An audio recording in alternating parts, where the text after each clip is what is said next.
we're going to have a quick overview of the campaign cards in Thrive Ultimatum. So this is the Thrive Ultimatum dashboard, and for each campaign you create you will have a certain card.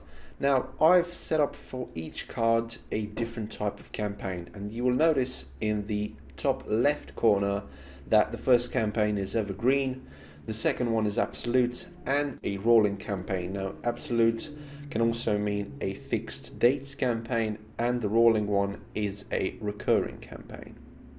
Now right off the bat, if you hover over a card, you will notice these items on the top of the card, and also if you hover over the icon, a description will show up. For example, these are the display settings, and you can notice if you click on that, there's also a video tutorial here that will walk you through this entire process. Moving on to the next icon, we'll have the duplicate campaign icon, and this seems pretty straightforward. If you click on that, first you'll have to set up a few options, and once you set them up, you can click this button to copy the campaign, and this will be the copy of your new campaign right here. The next icon is the one that I've just used, and that is the delete campaign icon. If you click on that, you'll have to give your confirmation once more, and if you change your mind, you'll click this button to cancel the deleting process. Now the next one is the drag and drop functionality. Using this one, you'll have to hold your left mouse button and you can drag your card through the other ones depending on its importance or on its duration or on whatever criteria you choose. You can move it around. And the last icon on the top is the archive icon. If you click on that, the campaign will be hidden, and you can find it by clicking this button here.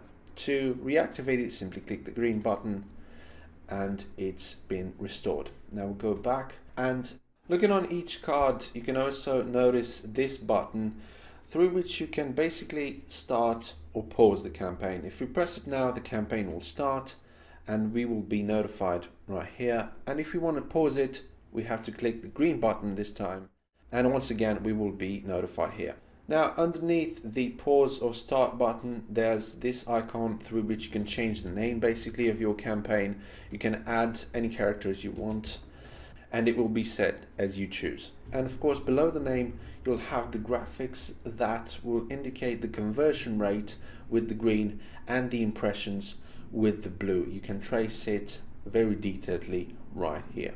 And of course, to enter the campaign, you'll just have to click on the green button and you can start setting up your campaign in Thrive Ultimatum.